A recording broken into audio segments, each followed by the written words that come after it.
Hi, I'm Sally-Shakti, and welcome to today's full moon journaling. It's full moon in Gemini on, it's Thursday, the 8th of December. In some parts of the world, the full moon was, it was definitely overnight here in the UK on the 8th of December. Some parts of the world, it fell on the 7th. And Gemini has powerful energy, of the mind and of the throat. It's an energy of thinking and communication and self-expression. The full moon energy often, when I was learning about the cycles and the phases of the moon, full moon is often represented as the celebration, the culmination of what we've brought into fruition since the last new moon. And that sometimes is the case. And sometimes the full moon is a really stark illumination of where there's still work to do, and where we're still working on those deeper, really deep level issues that take time to move through and time to clear. A lot of what I'm also hearing and feeling and experiencing, and when I talk to people, is that, of course, these energies now are shifting much more rapidly in this intense time that we're in. So we're feeling a lot more and moving through a lot more. And that is also giving us an opportunity to move things more quickly, but it means we're feeling them a lot more intensely on the way through. So wherever you are with your full moon energies and your full moon journey today, you're welcome here. The other thing that I'm minded to say in relation to that as well is that I work also a lot with my own bleed cycle. And for me, ideally, the bleed cycle would kind of map onto the moon cycle, so that I would bleed at the dark moon, the time of releasing. But I quite often and am now in the polarized cycle of that. So I'm bleeding with the full moon, which is quite an intense opposition, because the energy, especially this Gemini energy, wants us to be more outgoing and communal and expressive, whereas my bleed energy wants me to be a lot more internal at this time. So it's quite interesting to sense into that opposition. And this leads me into today's practice. In preparation for today's practice, I pulled a tarot spread a couple of days ago, and subsequently over the last 3 days, myself and in a coaching group that I'm in, have 3 times pulled the card of the High Priestess. This is from Chris Ann's tarot deck called the Light Seers Tarot. But 3 times in different decks with different people, the High Priestess has come up, and the High Priestess is ruled by the moon. So this is a really significant energy for me, and I believe for us collectively at this time. The High Priestess invites us into deeper, not only intuition, but self-expression. The High Priestess wants us to go in and listen to what's really there. And this is and can be a really intense invitation. And I hear this from the teacher that I listen to around tarot, Lindsay Mack, who does Rewilding the Tarot. I've been reading also, what can you see, Queering the Tarot by Cassandra Snow, and all of the teachings that I'm hearing and that I'm experiencing in myself is that the High Priestess is a powerful invitation to reclaim what is ours and what we truly desire.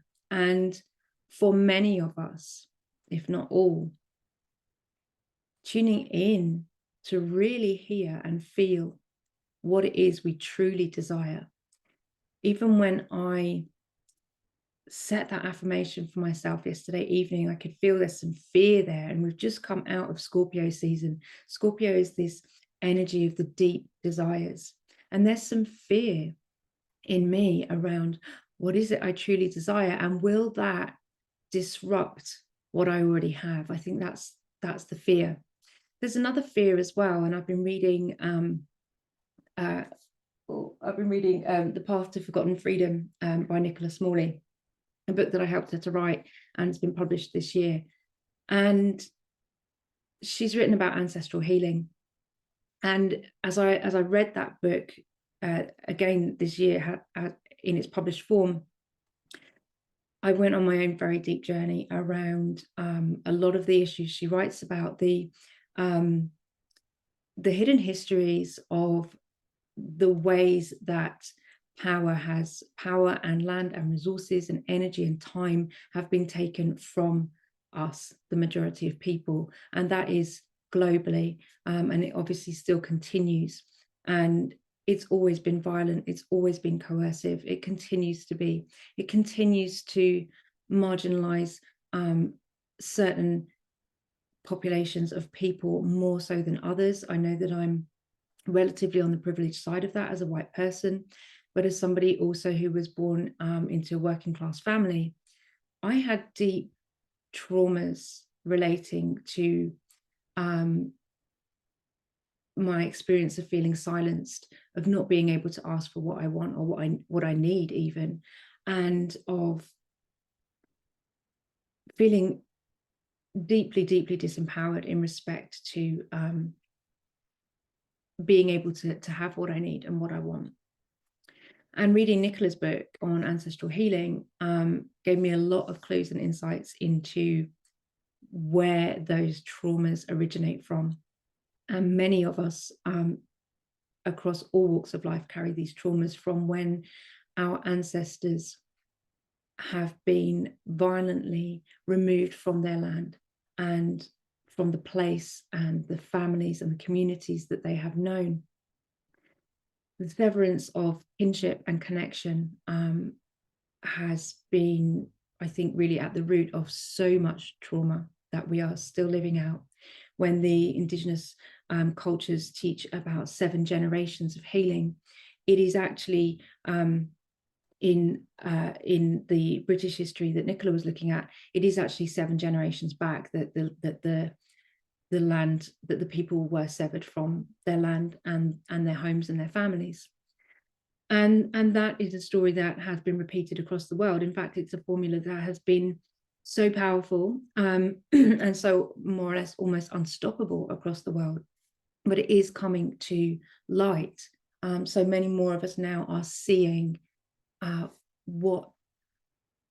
those power imbalances have been enacted through violence and force and coercion, and how they continue to be enacted, how they marginalize and continue to marginalize certain people and certain places, and how we can begin to make small but powerful reclamations over our own time, energy, money, and resources, our bodies, even our identities. And these things are key. There is nothing more pressing now than this. And for me, I believe that this is an invitation to dive deep into what are my real, true, deep desires. What would I ask for if I really believed that I could have it? If I really felt empowered to obtain what I need? Because the other side of this is that very uncomfortable spiritual teaching around manifestation, which creates so many more problems than it solves often. But the truth around that is the earth is abundant. The universe does provide. Where the power problems arise is that the resources that are available to us and should be by birthright available to us have been and continue to be stolen and taken. by those with power. So this for me is the most powerful act of reclamation, and it's to come back to myself, to discover what it is that I truly desire. If I could really ask for anything and not keep myself limited by the foundational blocks to my own self-worth and well-being that I have inherited and perpetuated, and then to offer that out as a community of support and a means of support for others. This is something that I'm stepping into more and more, and particularly will be stepping up into in the coming year, 2023 and beyond. So now feels like a great time to start to speak about that more publicly and bring that in. And I'll say more about that as as that solidifies over the next year and beyond. What I like to do now is bring us into this deep space of listening, so that we can attune ourselves to what it is that we truly desire.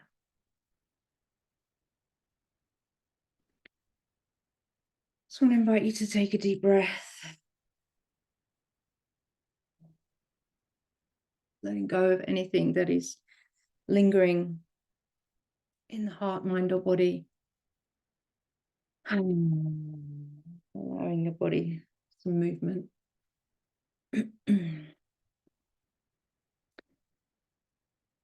And then sensing into the hips in connection with the seat beneath you and the pelvis.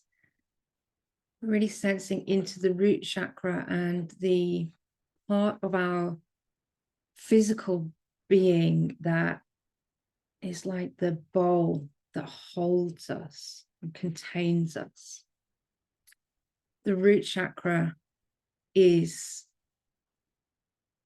where we meet the earth and where we meet our earliest childhoods and often our earliest traumas.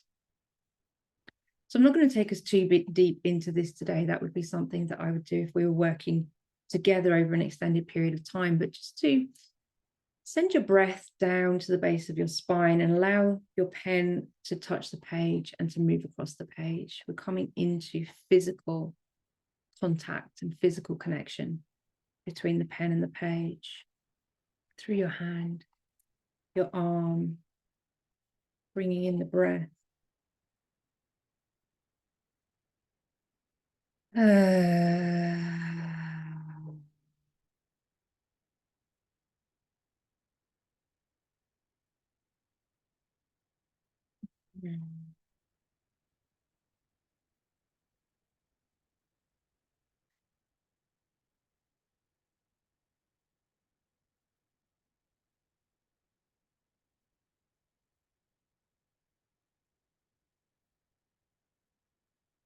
And as you're breathing here and sensing into the base of your spine, with the pen still moving across the page, just allow your mind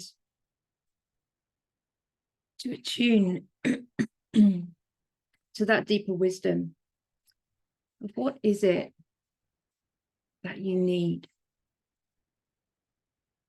What do you need that perhaps you are not getting, or you're not giving yourself permission for, or you're not receiving because it's not available to you? With the High Priestess, we acknowledge the structural inequalities that keep the power play in motion as it currently is. And we dive deeper into what would it be to recreate the world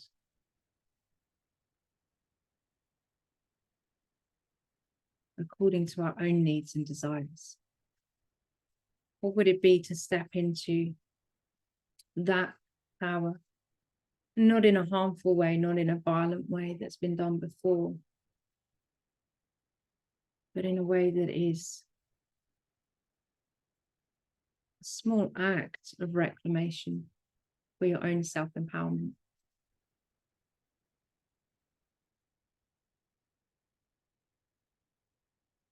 So what are your deeper needs? What do you need?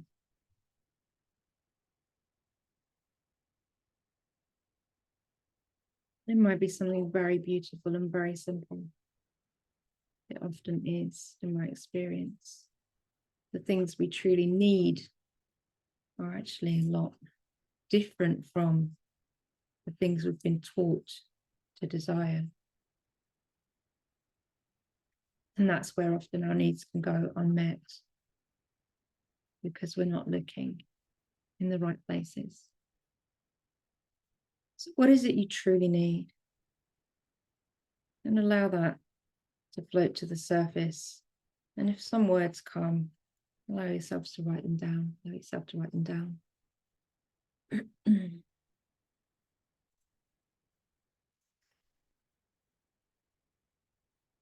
Then bring your breathing up to the base of your belly. So deep in that womb area, if you have a womb, and just in the upper pelvis area where your belly is soft. And breathing into that area, into that space, your sacral chakra.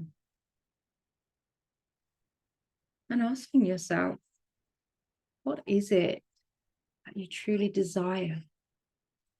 And this might have some charge to it. There might be some fear that comes with this deep yearning, or this sudden exposure or new permission.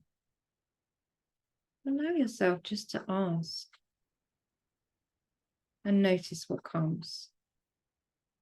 What is it that I truly desire? Because when I've added that word for myself, when I've added that word truly, it really does change what shows up for me. It changes what the patterns of my desire look like. There's something much deeper, more primal, more profound, and more sustainable, simpler.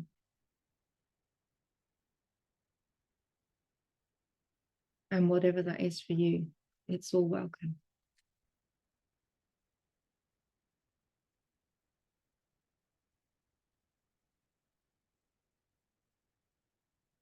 And then bringing your breath up to your upper belly, so just above the navel, between the heart and the belly button, solar plexus, the fire center.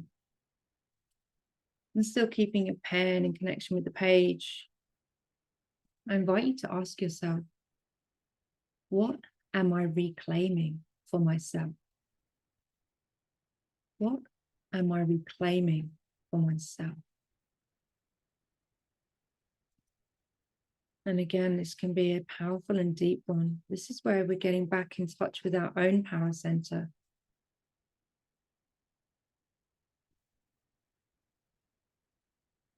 And what aspects of ourselves have we unconsciously or unknowingly given away to others that we are ready now to take back for ourselves? Let's just spend a moment with that, actually drawing in and calling back in all of, or any power that you've given away to others,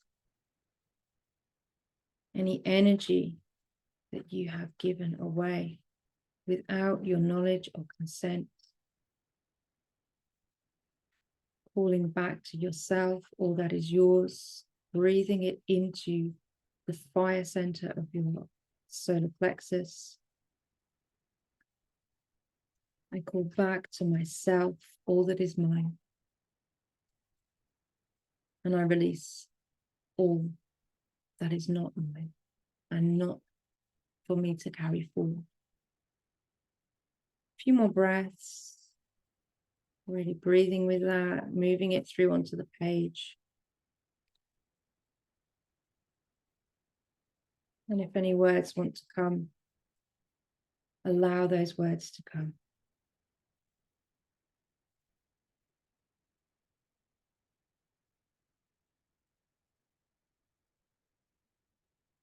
taking a few deep breaths,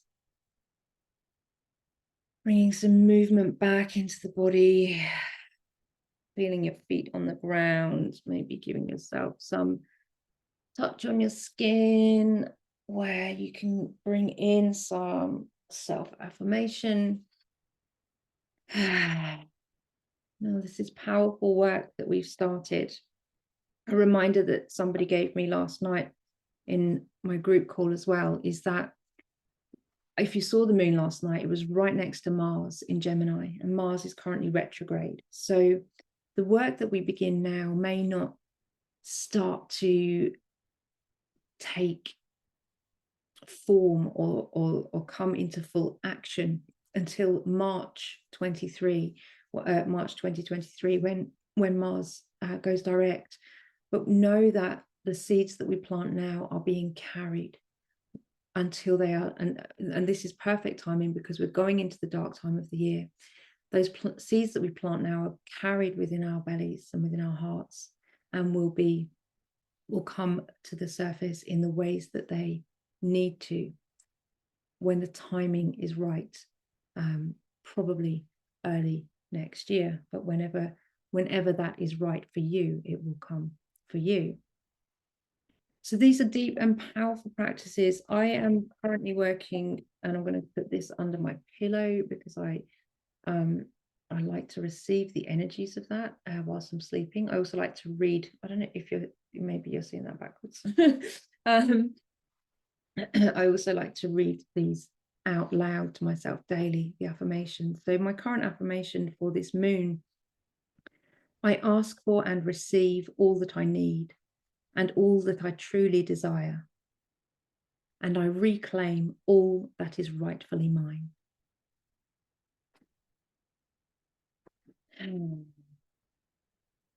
Thank you so much for being here with me today, and blessings on your full moon.